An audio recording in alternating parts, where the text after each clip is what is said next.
오늘의 사연 주인공은 40대 서연 씨예요. 여러분, 제가 이 사연을 처음 받았을 때 첫 문장부터 심장이 철렁했거든요. 부모님 일찍 돌아가시고 날 업고 키운 할머니를 상견례에 모셔갔더니 예비 시모가 내내 악담을 퍼부었어요.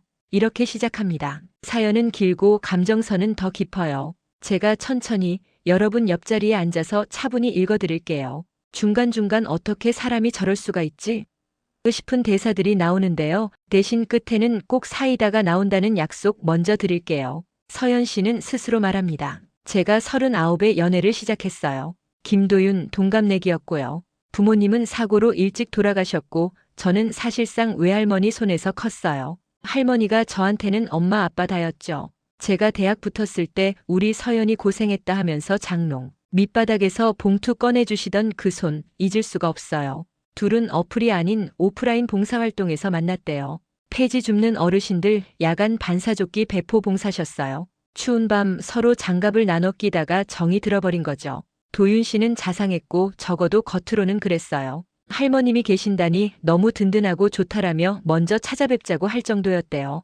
그 말에 서연 씨 마음은 훅 기울었고 한한년 연애 끝에 양가 상견례 날짜를 잡았답니다. 장소는 시내 한정식. 원래는 평범한 상견례가 될 줄 알았대요. 할머니는 그날 새벽 4시에 일어나 팥죽을 쑤셨답니다. 첫상에 올리진 못해도 우리 사위들 아가 먹여보자 하시면서요. 어르신들이 그런 마음 있잖아요. 내가 해줄 수 있는 게 밥밖에 더 있나 하는 그 마음. 그래서 작은 보자기에 팥죽 담아 손수건으로 꽁꽁 싸매서 오셨어요. 상견례 테이블에 앉았고 예비 시부모님이 들어오셨습니다. 처음 인사는 그럭저럭. 문제는 스프가 나오기도 전에 시작됐어요. 예비 시모가 첫마디로 이렇게 말했답니다. 어머니 혼자 키우셨다고요? 아, 그러셨구나. 그럼 예법이랄 것도 모르시겠어요. 요즘은 뭐 다 편하게 하니까요. 맞은편에 앉은 할머니가 당황해 고개를 끄덕이자 그분이 이어서요. 근데 저희 집은 그렇게 막 굴리진 않아서요. 우리 도윤이 어릴 때부터 예의범절 엄하게 가르쳤거든요. 그러니까 앞으로 시댁 행사 때는 외가 쪽은 좀 빠져주셔도. 여러분, 제가 이 문장을 읽으면서 손이 부들부들 떨렸어요. 상견례 자리에서 그것도 외가 쪽은 빠져달라고. 그 말은 곧 당신은 우리 집 사람이 아니다. 발 디딜 일 없다는 선언과도 같잖아요. 서연 씨는 입술을 꽉 깨물고 말합니다. 어머니, 외가 쪽이라뇨. 사실상 저를 키운 제 보호자세요. 엄마나 다름없습니다. 그러자 그분 냅다 웃으면서 이래요. 보호자면 보호자답게 뒤에서 조용히 계시면 좋겠다는 거죠. 결혼은 집안의 격이 맞아야 하니 다행히 그 순간 예비 시부가 옆구리를 툭 치며 말이 지나치다 하고 만류했대요. 그런데 더 황당한 건 예비 신랑 그러니까 도윤 씨였어요. 그는 애매하게 웃으며 이렇게 흘려요. 엄마가 우리 집 스타일 말하는 거야. 너무 상처로 듣지 마, 서연아. 이 한 문장이 칼날이 되어 탁 하고 꽂혔답니다. 방어가 아니고 중재도 아니고 그냥 회피. 서연 씨는 그 순간 내 편이 없는 테이블 위에 혼자 놓인 느낌이 들었대요. 할머니는 손수건을 조용히 동여매며 말씀하셨습니다. 예의 배움은 늦게라도 할 수 있는데 험한 말 배운 입은 돌아오기 어렵지. 예비 시모의 표정이 확 굳었죠. 뭐라고요? 소리 높였고 분위기는 식초처럼 쉬익쉬익 부풀었어요. 그날 상견례는 형식만 마치고 끝났대요. 헤어지는 길에 예비 시모가 서연 씨 귀에 대고 속삭였답니다. 내가 좋게 말할 때 잘 들어. 우리 집안은 흠 있는 며느리 안 들여. 흠? 그 흠은 부모 없는 아이라서 할머니 손에서 자란 아이라서 그렇게 규정한 건가요? 서연 씨 집에 돌아와서 펑펑 울었답니다. 그런데 눈물을 닦고 거울을 보는데 이상하게 눈빛이 크게 흔들리지 않더래요. 오히려 마음 한쪽이 단단해지더랍니다. 이 결혼 내가 정말로 원하는 걸까? 처음으로 스스로에게 물어본 밤이었대요. 며칠 후 예비 시모에게서 연락이 옵니다. 집안 어른들 모시고 제대로 상견례 다시 하자고들 하네. 네, 2차 상견례. 장소는 예비 시모가 지정한 호텔 뷔페. 그 전화를 끊자마자 서연 씨의 휴대폰이 또 옵니다. 모르는 번호. 받았더니 여성의 낮고 떨리는 목소리. 혹시 김도윤 씨 여자친구 맞으세요? 차가운 피가 등줄기를 타고 내려갔다고 했어요. 저 실은 도윤 씨와 2달 전부터 만나고 있었어요. 미안해요. 몰랐어요. 약혼한지. 증거 있어요? 카톡, 사진, 그리고 제 친구들이 본 것도 있고요. 오늘 저녁에 얘기하자면 여러분, 서연 씨는 흔들릴 틈이 없었다고 합니다. 손이 떨려 컵을 쥐고도 놓칠 뻔했지만 아주 또렷한 목소리로 그날 저녁 카페에서 만나자고 했대요. 그리고 만났죠. 여자분은 진심으로 미안해했고 모든 자료를 보여주었답니다. 몰랐어요. 저도 피해자였어요. 그러면서 덧붙였대요. 그리고 이건 너무 죄송하지만 상견례에서 외가 빠져달라던 그 어머니, 저도 들어본 적 있어요. 그분 지인 모임에서 자꾸 며느리 흠 얘기를 하시더라고요. 캡처에는 예비 시모가 지인 단톡방에서 쓴 글이 있었습니다. 내가 번듯한 집안으로 데려오는 건데 어머니밖에 없는 집이면 어른 없이 막 나갈까봐 걱정이네. 이런 내용 보는 순간 서연 씨는 숨이 턱 막혔다고 해요. 어른 없이? 그 말을 보자마자 떠오른 건 팥죽 보자기를 꼭 쥐고 계시던 할머니의 주름진 손등. 이쯤 되면 여러분도 아시죠? 이건 단순히 기싸움의 문제가 아니에요. 삶을 무시한 모욕이에요. 여기서 끝내면 그 사람들은 계속해서 누군가의 삶에 찍찍 선을 그을 거예요. 그래서 서연 씨가 결심합니다. 첫째, 진실을 확인한다. 둘째, 모욕의 대가를 치르게 한다. 셋째, 할머니에게 사과받게 한다. 그리고 며칠 뒤 둘 차 상견례. 호텔 뷔페라지만 예비 시모는 전용 룸을 예약했대요. 들어가 보니 예비 시모 친인척 3사람까지 앉아 있었고 분위기는 이미 우리 쪽이 위라고 써붙인 듯 했대요. 입구에서 직원이 마이크 시스템을 체크하고 있더랍니다. 룸마다 안내를 위해 간단한 마이크가 설치되어 있었다네요. 그 직원이 문득 묻습니다. 혹시 프레젠테이션 하실 일 있으세요? 마이크 쓰실 건가요? 예비 시모가 껄껄 웃으며 아유, 우리 며느리 후보에게 예의 교육 좀 하려면 써야지 하고 농담을 던졌답니다. 그 말이 얼마나 오만한지 방도 공기가 움찔했대요. 자리에 앉자마자 예비 시모가 초반부터 달립니다. 저번에 오해가 있었던 것 같아. 근데 우리 집안은 오래 내려온 관습이 있어. 제사, 혼주 자리, 명절 인사, 행사 동선 외가분들은 최대한 뒤에 서주시는 게 좋아. 알겠지? 그때 할머니가 차분히 찻잔을 내려놓으며 고개를 들었대요. 사람이 서야 할 자리란 피가 정하는 게 아니고 마음이 정하는 거라 생각합니다만. 예비 시모 바로 쏘아붙입니다. 마음은 누가 못 가지나? 그래도 격이 있어야지. 요즘 결혼할 나이도 지나도록 부모도 없이. 그만하세요. 서연 씨가 입을 떼요. 목소리는 떨렸지만 또렷했답니다. 그 말 더 하시면 저도 더 이상 예의를 지키기 어렵습니다. 어머, 요즘 애들 무서워. 교육을 누가 이렇게 했나 몰라. 제가 했습니다. 할머니가 또렷이 말씀하셨어요. 잘못했습니까? 잘못까진 아니고 흠이 좀 많아서 그렇지. 우리는 흠 없는 집안 며느리 원한다니까. 그 순간 문이 열리고 2사람이 들어옵니다. 호텔 매니저 그리고 낮은 목소리로 전화하던 그 여성. 예비 시모가 휙 쳐다보며 말합니다. 여긴 무슨 일이죠? 사적인 자리인데. 호텔 매니저가 정중히 고개 숙이며 말해요. 고객님 불편 드려 죄송합니다. 다만 방금 전부터 마이크 시스템에 잡힌 대화가 옆 룸에 송출되는 오류가 발생하여 즉시 차단하였고 안내를 드리러 왔습니다. 방 안의 정적. 예비 시모가 벌컥 소리칩니다. 무슨 소리야? 누구 마음대로. 매니저가 차분히 다시 말합니다. 기록은 시스템상 자동으로 남아 있습니다. 원하신다면 확인 후 즉시 삭제 조치하겠습니다. 그러자 서연 씨가 나지막이 말해요. 그 기록 당장은 건드리지 마세요. 예비 시모가 서연 씨를 노려보며 이를 꽉 물더랍니다. 너 지금 뭐 하자는 거야? 여러분, 여기서 첫 번째 반전이 터집니다. 서연 씨가 자리에서 일어나 가지고 온 봉투를 꺼냅니다. 봉투 안에는 카카오톡 캡처 사진 그리고 날짜가 명시된 메시지들. 어머니, 그동안 제 흠을 얘기하셨죠? 그 전에 제게 꼭 확인해야 할 흠이 하나 더 생겼네요. 오늘부로 이 결혼은 보류합니다. 이유는 당신 아들이 결혼 준비 기간에 다른 여성과 교제했다는 사실입니다. 예비 신랑 얼굴이 하얗게 질립니다. 서연아, 그건 오해야. 여성분이 떨리는 손으로 고개를 숙입니다. 저도 피해자예요. 몰랐어요. 죄송합니다. 예비 시모 책상을 탁 치며 일어섭니다. 이게 다 꾸며낸 거야. 우리 아들 그런 애 아니야. 그때 호텔 매니저가 조용히 덧붙입니다. 고객님, 방금까지의 말씀도 시스템에 남아 있습니다. 흠 있는 며느리는 안 드린다. 외가 빠져라 같은 발언도요. 방 안 공기가 얼음이 됩니다. 2번째 반전은 이어서요. 할머니가 아주 천천히 지갑에서 낡은 명함 한 장을 꺼내놓습니다. 모서리가 닳아 손때가 묻은 명함. 내가 글은 서툴지만 숫자 셈은 좀 하지. 이 호텔 우리 건물이야. 모두가 동시에 고개를 듭니다. 예비 시모의 눈이 동그래져요. 뭐라고요? 매니저가 얼른 자세를 고쳐 앉으며 고개를 깊게 숙입니다. 회장님, 여러분 맞아요. 할머니는 평생 구두 닦고 분식 팔며 모은 돈으로 작은 건물을 샀고 세월이 흘러 그 건물이 복합상업시설로 재개발되면서 지금의 호텔이 들어선 거예요.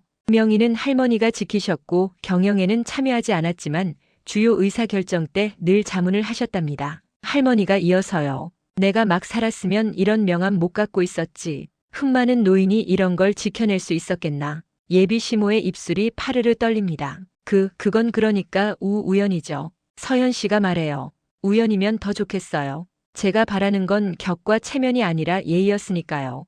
분위기는 완전히 뒤집혔고 예비 신랑이 다급히 변명합니다. 서연아, 잠깐만 우리 둘이 얘기하자. 엄마가 좀 과한 건 인정해. 근데 나 사랑해. 내가 미쳤었나 봐. 그 여자한테는. 여기 증거 있습니다. 서연 씨가 단호하게 말합니다. 카톡에서 그가 보낸 메시지. 우리 결혼해도 계속 만나자. 엄마만 조용히 시키면 돼. 예비 시모가 소리칩니다. 그건 장난이지. 장난. 여성분이 눈물을 훔치며 말해요. 저한테도 같은 말 했어요. 엄마가 싫어할 정치질은 내가 다 할게라고요. 마지막 반전은 그 순간 들어온 또 한 사람에게서 터집니다. 문이 열리고 중년의 남성이 허겁지겁 들어와요. 예비 시부가 놀라고 예비 시모는 얼굴이 굳습니다. 남성은 예비 시모의 동서. 그는 머리를 극적이며 말해요.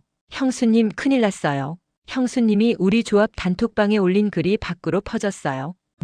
무슨 글? 며느리 운운하던 글이요. 거기에 형수님이 고객 정보 캡처해서 같이 올린 거, 그거 개인정보 유출로 신고 들어왔어요. 방안이 와장창 무너집니다. 예비 시모는 자리에서 휘청합니다. 내가 언제? 매니저가 조심스럽게 묻습니다. 혹시 고객 정보를 공유하셨다면 그건 법적으로. 예비 시모 직업, 보험 설계사. 고객의 가족 상황 자료를 요즘 이런 집안 많아라며 예시로 올렸다가 누군가가 그 캡처에서 주민번호 일부를 흐리게 가린 흔적을 보건에 신고했다는 거예요. 거기엔 부모 사망, 외조모 보호라는 문구가 그대로 남아 있었고 그게 흠이라는 말과 함께 올라가 있었다고요.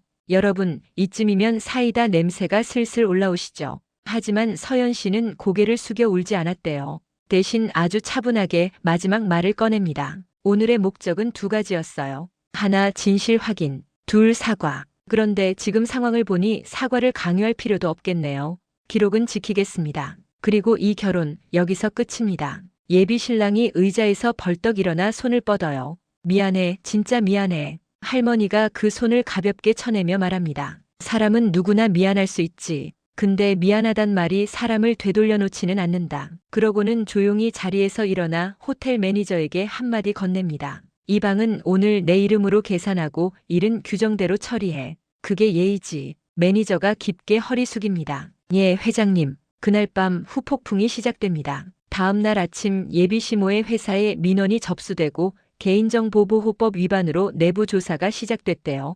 이게 사실이냐? 부지점장의 호통이 사무실을 가르며 동료들은 웅성웅성. 그간 격 체면을 말하던 그분은 어느새 자기 체면도 못 지키는 처지가 되었습니다. 내가 잠깐 실수한 건데라며 울먹였지만 이미 캡처는 회사 메신저를 타고 퍼졌고 조직문화 게시판에 인권 감수성 교육 재정비 공지가 올라왔대요. 결국 그분은 대기 발령 후 고객 2명에게 민사상 손해배상 청구를 당했습니다. 그중 한 명은 다름 아닌 그 단톡방에서 자신의 정보가 예시로 쓰인 사람이었어요. 예비 신랑은 어땠냐고요? 그는 회사에서 내부 윤리 위반 조사를 받았대요. 동료 직원과 고객을 동시에 만났다는 의혹이었죠.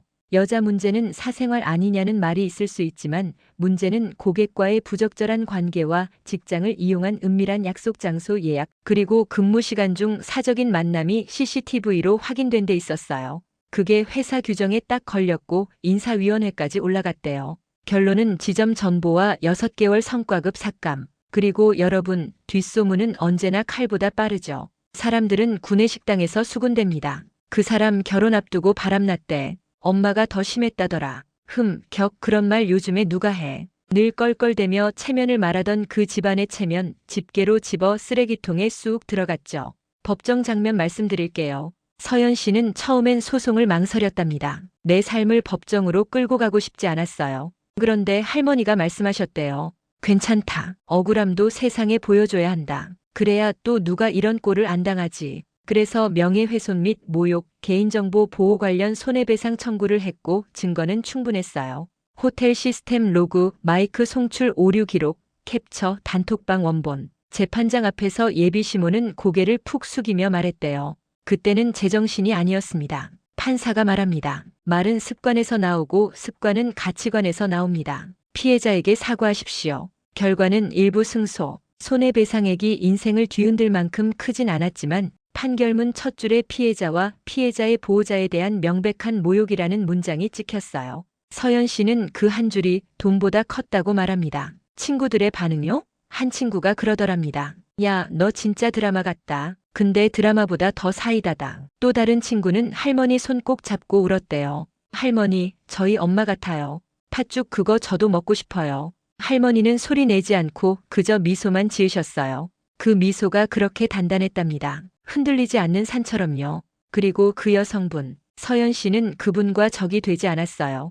오히려 서로의 상처를 확인하고 천천히 치유하는 동지가 되었대요. 둘이 함께 법률 상담도 다니고 인권교육 봉사도 준비했답니다. 우리가 당한 말을 다른 사람이 듣지 않게 하자는 합의였죠. 어느 날 그분이 문자 보냈대요. 고마워요. 당신 덕분에 나도 나를 지켰어요. 서연 씨는 답장을 보냈답니다. 우린 우리를 지킨 거예요. 같이 제대로. 예비시부 얘기도 빼놓을 수 없죠.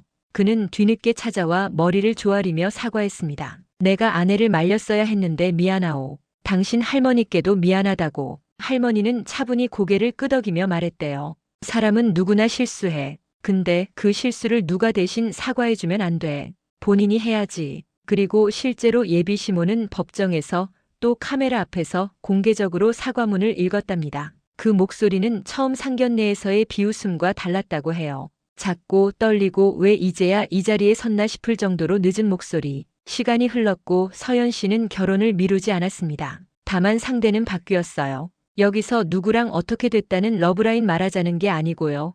중요한 건 관계의 기준을 바꿨다는 거예요. 상대가 누구든 나와 내 가족을 존중하는지, 말의 무게를 아는지, 책임을 회피하지 않는지, 그 기준으로 천천히 사람을 다시 보기 시작했대요. 그리고 어느 날 할머니에게 말했답니다. 나 이제 누가 뭐라 해도 흔들리지 않을래요. 할머니는 웃으며 팥죽을 다시 끓이셨어요. 그래, 흔들리지 않는 건 딱딱해서가 아니고 속이 꽉 차서 그런 거야. 마지막으로 그 상견례 룸에 있던 마이크 얘기. 많은 분들이 묻더래요. 그거 일부러 켜둔 거 아니냐고요. 아니랍니다. 진짜로 시스템 오류였대요. 그런데 서연 씨는 이렇게 말합니다. 세상은 가끔 우리가 못 참는 말을 들려주고 우리가 참아온 시간을 증명해줘요. 그날 마이크는 실수였지만 내 인생에서 그 실수 덕분에 진실이 나왔어요. 그리고 저도 덧붙입니다. 때로는 말이 흘러나온 자리를 통해 그 말의 주인을 보게 되죠. 상견례장에 앉아있던 사람들 중 누가 사람을 사람답게 대했는지, 누가 격을 말하며 예의를 버렸는지 마이크는 다 기록하고 있었어요. 여러분, 이 사연의 결말은 분명합니다. 주인공은 더 당당해졌고 가해자는 스스로의 말에 걸려 넘어졌어요. 할머니는 오늘도 시장 보자기 들고 다니시며 지나가는 손주 같은 청년에게 귤 하나 쥐어주신대요. 먹어. 속 든든해야 말도 곱게 나오는 거야. 사연은 끝났습니다. 하지만 여러분 마음 한켠에 한 줄 문장이 남았으면 해요. 겉으로 내세우는 격보다 사람을 사람답게 대하는 예의가 더 큰 집안의 품격이다. 오늘 누군가 여러분의 삶을 함부로 줄 세운다면요. 이렇게 말해주세요. 여기 증거 있습니다. 내가 버틴 시간, 내가 지킨 사람, 그리고 내 곁의 어른. 그게 내 격이고 내 예의입니다. 속 좀 시원해지셨죠? 저는 오늘도 헌신한 사람을 헌신짝처럼 버린 인간들을 마이크 앞에 세우는 일을 계속할 겁니다. 여러분 곁에서요.